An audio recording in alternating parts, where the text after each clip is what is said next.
Have you ever asked yourself the question, like, why can't my partner just blank?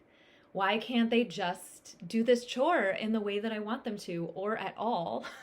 Why can't they just be on time? Why can't they just get along with my mom? We don't see her very often. Can you just do it? If you ask any version of this question, trust me, you're not alone. I actually wanted to make a video on it because I've worked with so many couples on these issues, and there are generally four things that kind of help create some wiggle room. And I want to talk to you about those today. And then I want to do some EFT tapping with you, which is really going to shift how you think and feel about these issues and also how you communicate about them. So these changes go from the inside out, which can be really fun. So, first of all, the question, why can't my partner just, it can have two very different feelings depending on how you're holding them. And my guess, again, based on couples that I've worked with, is that you've actually already tried multiple times to talk to them about this. And your way of asking has ranged from really kind and maybe even curious to frustrated and taking it really personally. But I think one of the main things that you can do to position yourself as a team against the issue instead of one of you against the other is to ask this exact question with like dripping with curiosity. And so that would be something like, hey, I don't want to get into our usual loop about this, but I actually wanted to ask you something because I think I've been missing the point here. Is there something that's really tough for you about the thing that I'm asking you to do? Is it something that's hard to incorporate into your routine? Is it just that it doesn't occur to you and it's hard to kind of start a new habit? Is it that it's hard for me to be like nagging you or telling you what to do and you want us to decide these things together a little bit more? I just want to understand, like, what is it that's hard for you about this? And so do you see how you're actually asking the question, why can't my partner just blank? But it's in this way of like, that's so interesting. I actually understand why it's hard for you to do this. And you guys, if you have an actual collaborative conversation about it and you make space for sometimes inconvenient truths or being really raw and vulnerable and honest with each other, that can create the wiggle room that you need to actually make the changes. So that's number one. Number two is to think about what makes it easy and hard for you to change a habit. Because I think sometimes when we're asking our partner to do something, we forget that when we're trying to stop doing something or start doing something or change the way we do something, sometimes it's really easy. Absolutely. Like, I don't know. I just started taking a certain vitamin and it was just like, yeah, I put it next to my toothbrush and it's just like, I do it. And if you want support with this, by the way, James Clear's book, Atomic Habits, is fantastic. But then, of course, there are habits that run a little bit deeper and they might be more difficult to pick up or to keep doing. And you actually learn a ton about yourself if you stick with it, if you get curious about like why those habits are more difficult or easier. And I know sometimes looking from the outside, we compare our partner to how we would do the same task. Like for us, I don't know, if we see a dirty counter, it's almost harder for us to see the dirty counter than to go over and wipe the counter. And we assume that they're the same. But actually, if they're looking at a dirty counter, it's just like if we're looking at, I don't know, the lawn outside and it's like not totally mowed and we're just like, cool, I'm going to drink my lemonade and chill anyway, because it doesn't bother me. And so when we're thinking about what might be hard for them about starting a habit or stopping a habit or whatever we're asking them to do, we really have to have compassion and remember that if something isn't something that we want for ourselves, it can be really hard to do. And related to that, the third thing I want to mention is how important it is to have a purpose that actually drives them and you. And what I mean by that is if you think about running a race, right? A marathon or even whatever, the mile in PE, they're the same thing. But when you are doing something challenging, it's not the fact that something's challenging that makes it impossible. Because if you are, whatever, at mile 13 of the marathon and you're thinking oh my God, I want to stop so bad. Why am I doing this? And then you remember, oh yeah, that's right. I'm running for the children's hospital and I really want these kids to have the Make-A-Wish people come or whatever. And it kind of gives you that oomph. And it's still really hard to run, but you've got this drive, right? But imagine running the same race and you're mile 13 and your legs are burning and you're about to give up. And you're well, at least this race is going to benefit Cruella de Vil. That's not going to give you the same verve. And the reason I want you to think about that is that when you start to snorkel underneath, what is it that your partner is associating with the purpose of this task? It has to have legs. And of course, it's not your job to motivate them. But if you can think about why it might actually be hard in a deeper way for them, what that's going to do is it's going to stop you from taking it personally, because I think the place that most of us go is well, why aren't I enough of a reason? Why wouldn't they run a marathon for me? But it's not running a marathon for you. It's running a marathon for you to be able to smell a clean garbage disposal. And for your partner, that might not completely register. And so you've got to keep working on it. And that actually brings me to number 4. And number 4, I actually didn't mean to save for last, but it's actually really appropriate that I saved for last, because you're watching this on YouTube and you may or may not know this, but when you see an ad on, YouTube, Instagram, Facebook, wherever, the stats are something you have to see the ad 7 times to even register that it's there, to even notice and even think about interacting with the ad. And that can mean clicking onto a sales page, that can mean just kind of reading the sales copy, whatever it is. But then it's going to take another 20 to 100 times of seeing the ad in order for you to really take action, buy it or recommend it to a friend or whatever it is.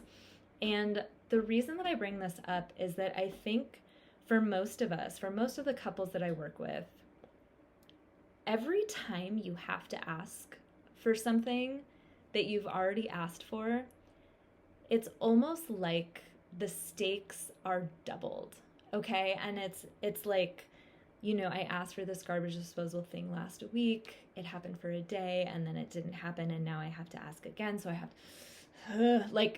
and it becomes such a production. And of course your partner's going to pick up on that, and that's okay. But I think it also puts a lot on the line for you about what it means about your value or your worth that you need to keep asking for something over and over. But if you remember these marketing stats, then it's kind of okay, cool, we're on time number 2. We've still got 12 more to go. Maybe the way that you ask is going to be a little bit different and a little bit more, team oriented of hey, I asked for this and I just wanted to remind you, is that going to be possible for you? And so you really want to kind of do what you can to not take the emotion out of it, because hello, like we're human, we have emotions, but take the meaning out of it in terms of like, if they do this task, it means that they respect you or value you. And that's why we're going to do a tapping to sort of get curious and neutralize some of the meanings that we associate, because we deserve all the things we're asking for. We like should be asking for them, and also our partner deserves to have the response and the life that they have and some of the things that they're asking for. And it's just honestly, it is wild that we as adults are working together and sometimes even living together, because especially with strong personalities, like of course there's going to be differences in how you go about things. And so I know that doesn't necessarily help, but I just wanted to share it. And we're about to do the tapping. So if you've never tapped before, it's super easy. You just follow along, tap where I'm tapping, and repeat after me and see how it feels.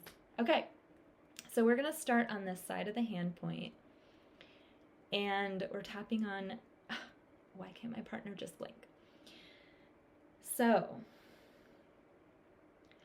I have been asking for this forever. Repeat that. And it is not happening. And it's so easy. I don't get it. It's so easy that a caveman could do it.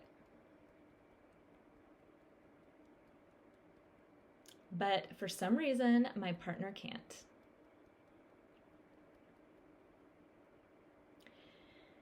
And it makes me so embarrassed. Because, like, am I not worth it? I feel like some people would go to the ends of the earth for their partner.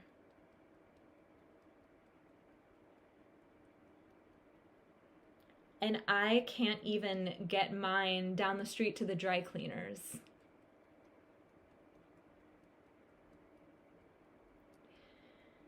But even though this hasn't worked yet, I choose to love, accept, and forgive myself.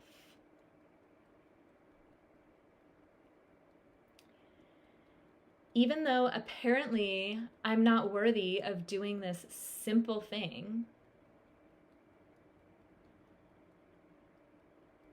I choose to love, accept, and forgive myself. Okay, top of the head. I feel like this task is really loaded.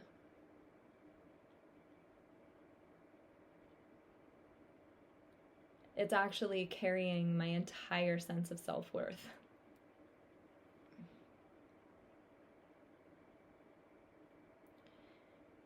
Because since it's so easy,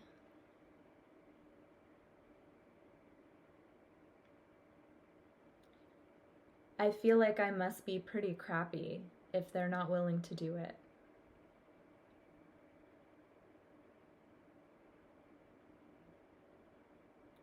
But maybe they're just not willing to do it.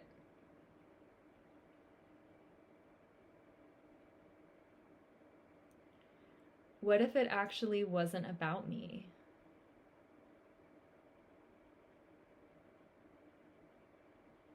I mean, we know there's plenty of things I'm not excited to do.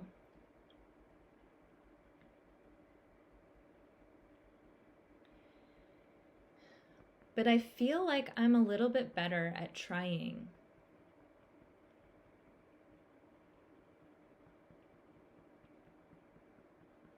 And so it makes me really sad that my partner's not matching that.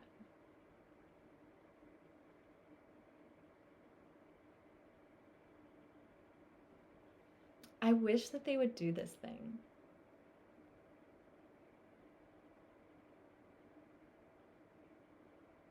Because it would mean so much to me.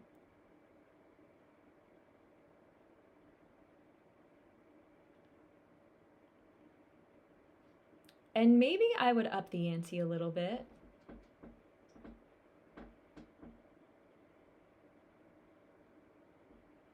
Maybe I'd find the new way for them to prove their love for me.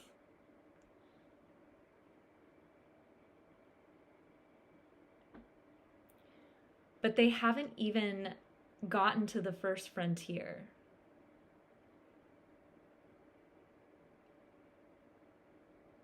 So it's a moot point.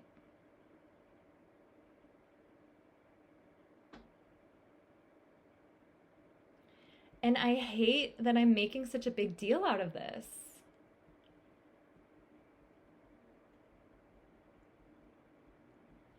Because it's just a sponge or shoe or relationship with my mom, whatever. But it is important to me.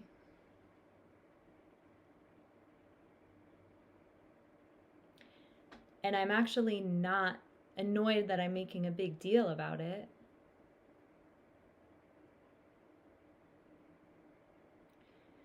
I'm annoyed that I have to advocate for something that I want to come naturally.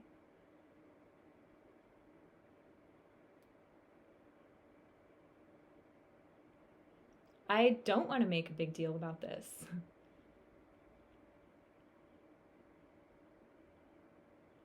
I want to ask once and have it done.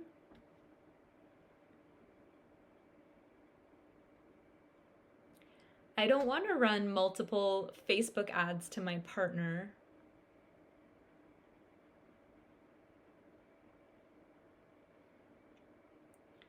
But I get it.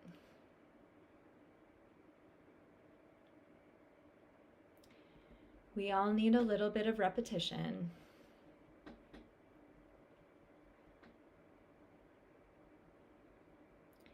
And I can think about hanging in there with it.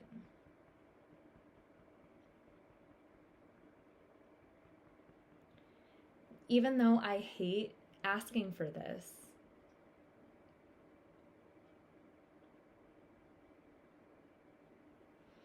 I choose to love, accept, and forgive myself.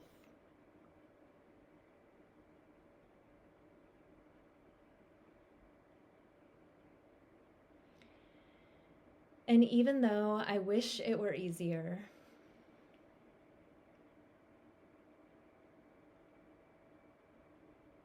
for whatever reason it's not,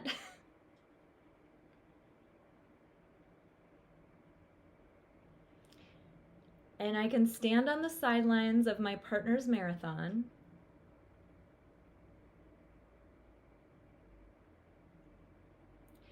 and keep holding whatever sign is going to motivate them.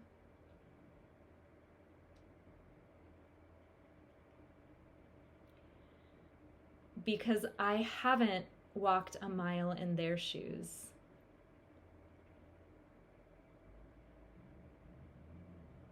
Let alone ran 26.2.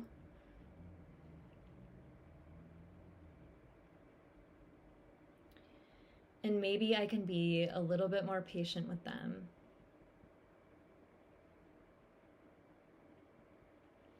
While they become the perfect partner for me.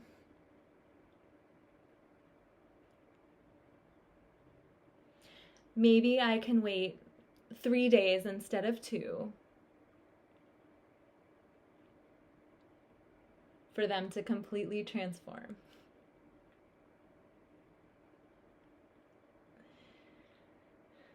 But either way, I don't take it personally.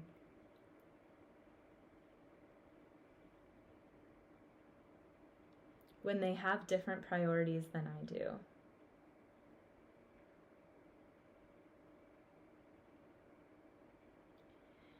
And I'm ready to hang in the tough conversations that we might need to have.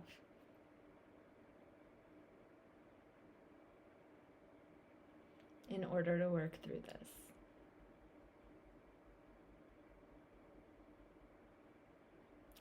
So, even though my partner can't just blank,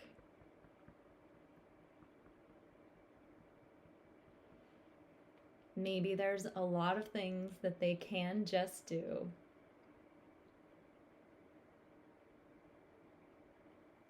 That make it pretty worth it in the meantime.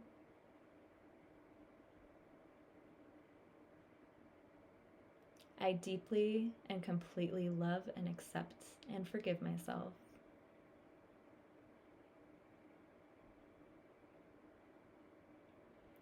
And that's all I can just do. Okay, so we're gonna end there and take a deep breath in and let it go. So that was just a start to create some wiggle room for this issue of like, why can't my partner just blank? And if this was helpful for you, make sure you comment below and follow my page because I love posting similar videos about things that so many couples are challenged by. And I think that's it. I will see you in the next video. Thank you so much for being here and for making the world a more connected and communicative place. Okay, bye.